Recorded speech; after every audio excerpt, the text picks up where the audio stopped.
Morning and welcome to the second edition of the MBA Banking Buzz program. I am your host, Joe Witt, President and CEO of the Minnesota Bankers Association. Thank you very much to all of you for joining us today. We appreciate your support. Before we get started with today's guest, there are a couple of announcements that we have for you today. First of all, you are muted. If you have a question during this program, please type it into the chat function at the bottom of your screen. We will try to answer all your questions by the end of the program today. Second, I also wanted to give you an update on the topic we covered during the first Banking Buzz program in September. You will recall that Tess Rice and I covered the various lawsuits that the Bankers Associations had filed against the federal agencies for regulatory overreach.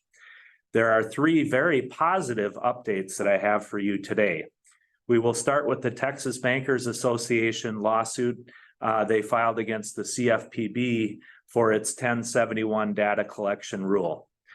That regulation will be similar to HMDA in that it requires data collection and reporting.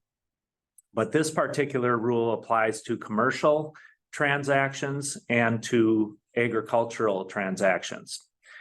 This new requirement was part of the Dodd-Frank Act. The statutory provision was about 2.5 pages long and required 13 data points. The CFPB regulation to implement that statute is about 800 pages long and requires over 80 data points.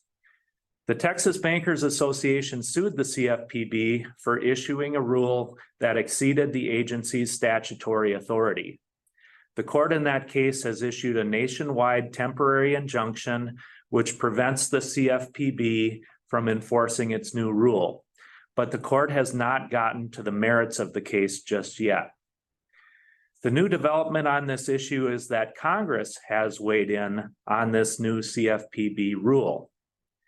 Both the Senate and the House have passed resolutions stating that they oppose this CFPB rule. A federal law called the Congressional Review Act gives Congress the authority to cancel a rule issued by a federal agency when Congress determines that the agency's rule goes too far. Both the Democratic-controlled Senate and the Republican-controlled House have determined the CFPB rule should be invalidated. The votes in both bodies were made on a bipartisan basis. President Biden now must sign the resolution for it to become effective. It will be very interesting to see if President Biden decides to sign the resolution. If he does sign it, the CFPB rule is invalidated, and the CFPB would need to go through the full rulemaking process again. The result of that process would certainly be a rule that is scaled back considerably. Even if President Biden does not sign the joint resolution, the vote by Congress to invalidate this burdensome rule is incredibly powerful, and it will definitely help the Texas Bankers Association's lawsuit. It's really good stuff. Second, there is a timing update on the MBA's lawsuit against the FDIC. The hearing on the FDIC's motion to dismiss the case was originally scheduled for November 29th. There were some amended documents that were filed on both sides. And because of that, the court moved the hearing back.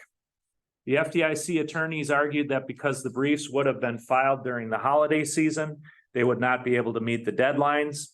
They also said they were unavailable the entire month of January and the entire month of February.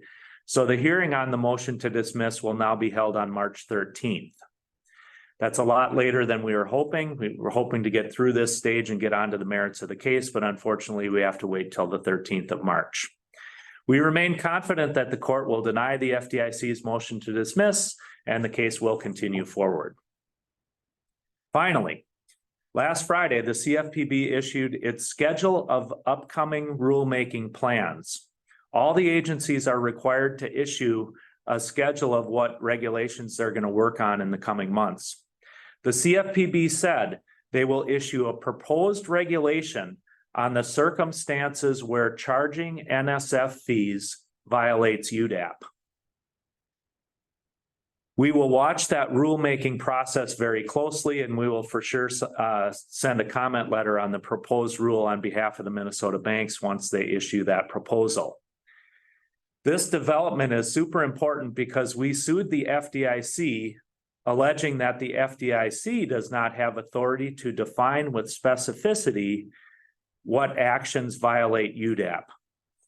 Also, even if the FDIC did have that authority, the way to define a specific UDAP violation is by issuing a full-blown regulation, not by writing a guidance document. The timing of this announcement is really significant for us. The CFPB is the right agency to define a UDAP violation. They have specific authority to do so. And following the full notice and comment rulemaking process is the lawful way for them to do it. We will definitely use this new development to make our case against the FDIC even stronger, because it proves both our points, that the FDIC was the wrong agency to act, and that a guidance document is the wrong vehicle to create a UDAP violation. Also, since we filed our lawsuit, the OCC and the Fed have also issued UDAP guidance on this very same issue. Same rules would apply to that situation, wrong agencies, and also the wrong process. It is too early to declare a total victory against regulatory overreach, but our lawsuits are definitely having an impact. All right, let me tell you about our program here today. I will be joined by Adam Dawson, who works for Midwest Bankers Insurance Services, which is the bank insurance agency that we own jointly with the Wisconsin Bankers Association. We started this agency way back in 2011 when there were some changes at the insurance company Bank Insure. Since then, our agency has grown its book of business significantly. Adam is an expert on bank insurance matters, and I am grateful that he is joining us today to discuss some of the biggest issues that he is seeing in bank insurance right now. Adam, welcome to the show, and please tell us a little bit about yourself. Thanks, Joe. Appreciate the time, and thank you for inviting me to this program. Background on myself, I actually have been in banking. I started as a teller a little bit over 20 years ago. I've been on the insurance side now for 15, a little bit over, and I've been with the MBA now for about 9 years. So heavy in banking, heavy in insurance, all combined. And the type of insurance that we do, kind of what Joe touched on for all the banks, we do property casualty, we do bonds, D&O, cyber insurance, any specialty bonds, mortgage and impairment insurance that you might need, force placed. We're here to serve you. Excellent, Adam. Thank you for that introduction. All right, let's get to some of those insurance related issues that you wanted to talk about today. I believe you wanted to describe a new issue that you're seeing on the property casualty side of the business first. Yeah, something that has been a little bit alarming that we've seen towards the end of this year, a lot of catastrophic loss. Many of you have been reading about this in the news as far as it's the largest insurance cat loss of the year, and that was in August. And a lot of us think of catastrophic losses as Florida, Texas, hurricanes, wildfires, things of that nature. But we've actually started to see that impact the Midwest, specifically Western Minnesota, Southwestern Minnesota, parts of Central Minnesota, where the insurance companies are requiring a different deductible for damage that is caused to the buildings via wind or hail. And a lot of folks think, well, that would only be a tornado. And it could be as simple as hail damaging a window, or maybe the siding on your bank building, the roofing, the shingles, those types of things. And what we've seen some of the insurers do is do deductibles as high as 2%, which would mean 2% of what the building is insured at, not 2% of the damage. So for example, if you have $1 million building, your deductible may have gone from $1,000 to $20,000 at your renewal. Some insurance companies are doing $25,000. Some are doing $10,000. Again, it's regional, depends upon where you're at. So you may or may not experience that, but we have been seeing that coming up in quite a few cases, again, in those regions that I referenced. So it is something for 2023, 2024, as your renewals come up, it's something to definitely watch for and pay attention to. That is an interesting development. It seems like we've avoided some of those issues up here in the Midwest, but not anymore, I guess. So what have you been able to do to help out the people that you work with respect to this new type of P&C coverage issue? Yeah, it's a good point that it did finally come up our way. And unfortunately, some of the ways that we combat that, it takes a little bit longer for your renewal process. So maybe start it a little bit earlier. But the way that we can do or that we help is we check all the insurance companies that we have access to for you and give you the options that are available. So you may have, again, $1,000 deductible for wind and hail today, but if it's going to change, it's helpful to know, can I go to a 5,000? Can I go to a 2,500? Can I go to a 2%? What are those premium differences? What does that look like?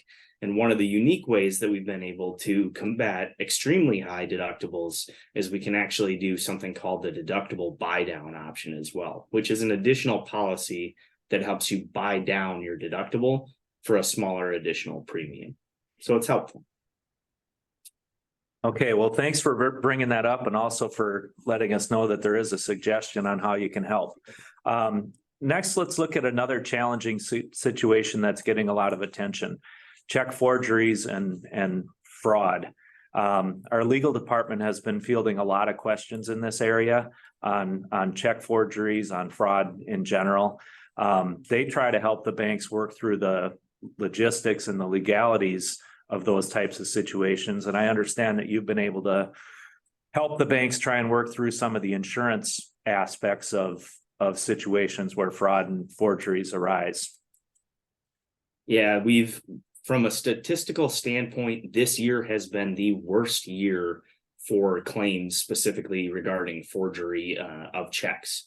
And the percentage is actually from the ABA Insurance Services. And so far in 2023, forgery has accounted for 34% of all bond claims from a frequency percentage, which is the largest by far from a claims perspective. A lot of the times when we think about forgery, we think of a singular check. So we think this could be maybe 40,000, maybe 30,000, and your deductible may be that high. But the forgery situations that we're seeing are occurrence-based, meaning that a large amount of checks, multiples, can come through based on one occurrence or one fraudster. So you could have 10, 20 different checks come through, and those will all hit at the same time. And you can have losses in the millions as far as a forgery perspective. So one of the things that we try to talk through during the renewal is, what are the coverage limits and what are your deductibles that you have in place so that you're aware of the protections that you have against that as well at this point. Yeah, that's a challenging situation. And we've been doing some work with some other industries trying to combat those major fraud rings, not just the onesie twosie situation that you were talking about, but trying to get ways that we can catch people, whether it's a massive check forgery scheme, or we've seen card fraud too, situations where fraudsters will have a whole stack of debit cards where they've gotten the data from the people that are stealing everybody's data, and they're printing up cards, and we're trying to identify ways that banks can help prevent that from happening. And also, once people get caught, that we can help make sure that they can get prosecuted. So we've been doing some work in that area. We've also been looking at how we can help our banks with education programs. We need to continue to give our bankers the tools they need to educate their frontline staff on how to identify this and how to make sure they can prevent it. So look for some information from us soon on some additional education programs that we're doing in the area of fraud. Next, let's maybe focus our attention on another type of fraud email compromise, cyber attacks. This subject has been challenging for a while for both banks and their customers. Maybe you can tell us a little bit about what you're seeing in this area, Adam. Yeah, it sure has. Email compromise has been our number one claim that we've experienced, probably from a frequency standpoint. And it can be a situation where your customer's email is compromised or your own employee's email is compromised. There are a few ways that fraudsters tend to compromise the email. One of the ones that I think is important to know about is something called MFA bombing, or multi-factor authentication bombing. Essentially, what happens is when an employee is able to access their email outside of the bank through Outlook 365 or any web-based access, if your multi-factor authentication sends a push notification, which simply means you click accept or deny for whether you're trying to allow someone in, that's what we're talking about. Essentially, what happens is that employee may get 30, 40, 50 separate pings on their phone saying, do you accept or do you deny the request to get into the email? And after the first 10, 15, you're sitting there thinking this is very annoying. By the time you're at 25 or 30, many employees unfortunately click accept, and now the bad guy has gotten into the email. Once they are in the email, if they are inside of a bank employee's email, often what we see is they're looking for a way to figure out how to do a fraudulent wire transfer. They're trying to ascertain how you conduct your wire transfers internally. So safeguards are very important for internal wires. Think requests from branch to branch, as far as if a customer comes in to request a wire in person. From a customer standpoint, if the customer's email is compromised, same scenario. We are seeing significant attacks via wire fraud attempts, where the customer's email is compromised and they've sent fraudulent instructions to the bank. Know your requirements for your insurance for coverage to apply. They are very, very strict. They are very precise. Those are one of the largest claims that we see that significantly has an issue with it, the procedure itself. Again, wire fraud is massive. It normally starts with some sort of compromise, either socially or email-wise. The last one that has been popping up specifically with the email compromise scenario is online banking access.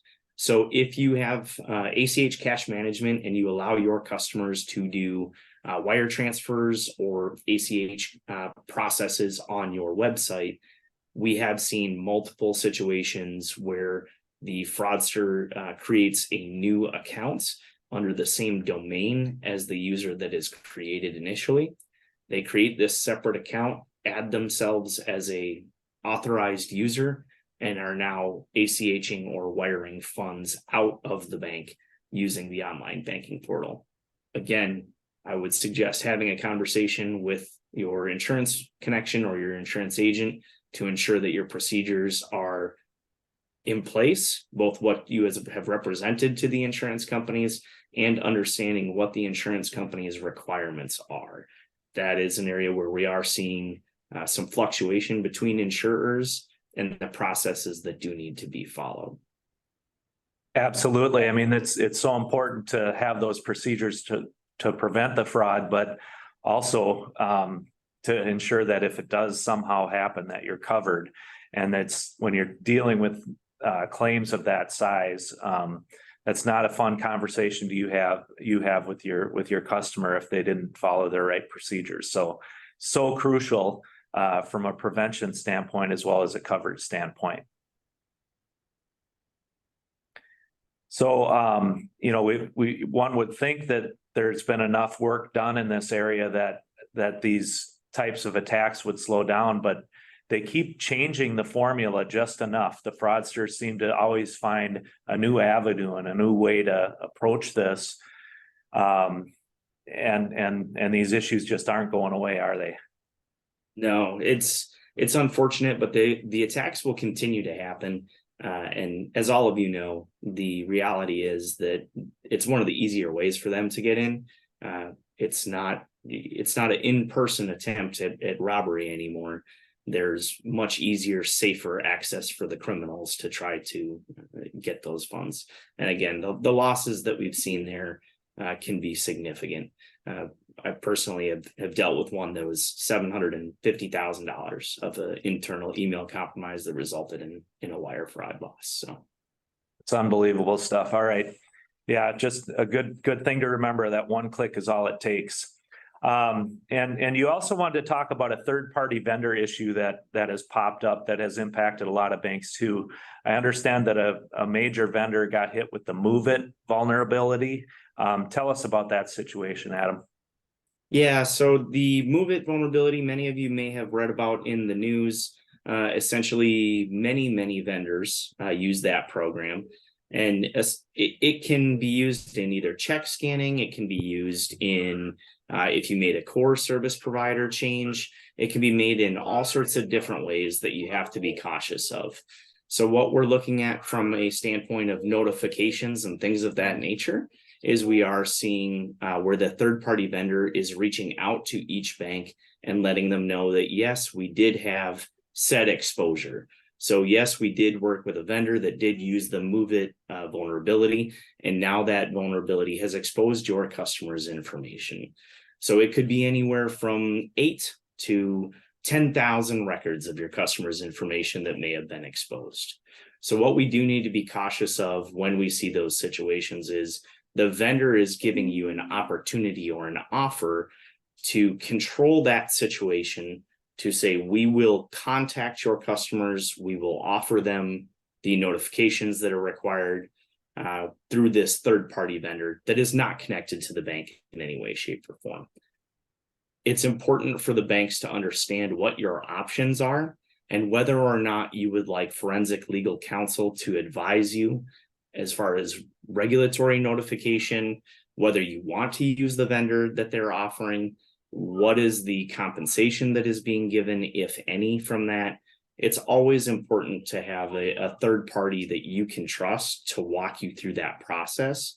And through most of these, the biggest word that I find is panic.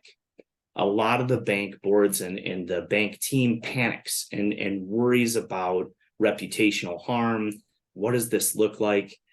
In my opinion, it's very important to understand how are you going to get through this process and what are the steps you should expect? Because if you know what to expect, it makes it less painful. It makes it so that you can get through that process a lot easier. So if you are one of the banks that does have a vendor that has that vulnerability, work with your insurance agent. They do have vendors available through the cyber insurance that you can work with. They can guide you through what those steps look like, what you should expect. And you can go from there and really walk through the process to make your entire team feel more comfortable with what's happening, because it's not a matter of if, it's a matter of when this is going to happen. Absolutely. And that's excellent advice. Panic is never a good operating mode, and slowing it down enough to figure out exactly what you need to do, and knowing who you're going to call on as your expert, for forensic help is obviously something you're going to want to have at your fingertips. In panic mode is not when you want to try and find that vendor. All right. We're about set to wrap up here today. Before we do, let's talk a little bit about our insurance agency's philosophy and our approach with our members.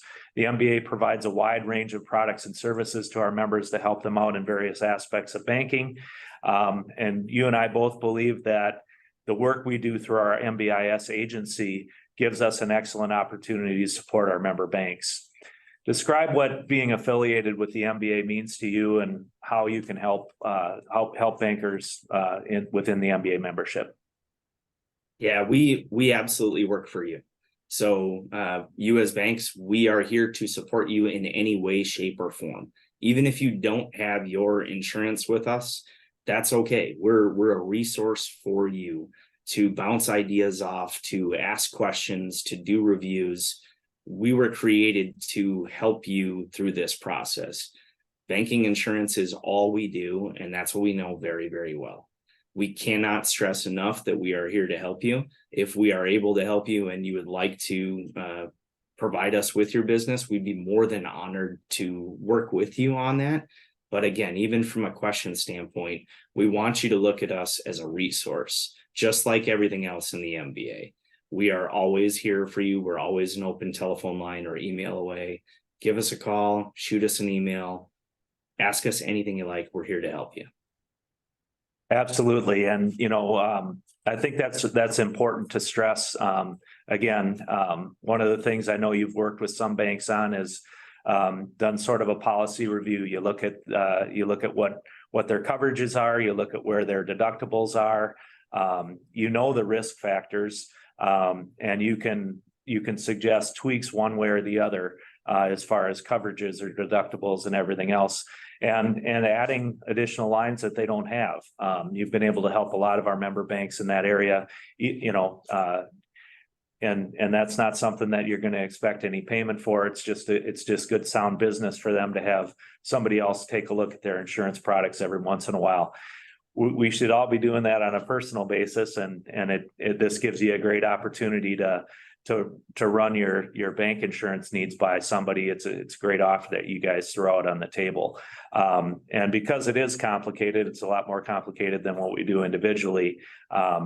It's something that is a really valuable service, and we're really grateful that you put that offer out for folks. I'm just looking. I don't think we have any questions in the chat. So I think at this time, Adam, unless you have anything else that you'd like to go over, maybe we'll just wrap up for the day. Like I said, that you want to talk about? No, if there's any questions or comments from anybody, feel free. You can find our contact information on the MBA webpage. Feel free to reach out. We're here to help you. Excellent. Well, thank you very much, Adam, for joining me on the program today. We appreciate your time and your expertise that you bring to the table. And thank you to all the bankers for watching this webinar today and for all you do to support the MBA. Happy holidays, everyone, and I wish you all the best in 2024. Thanks a lot.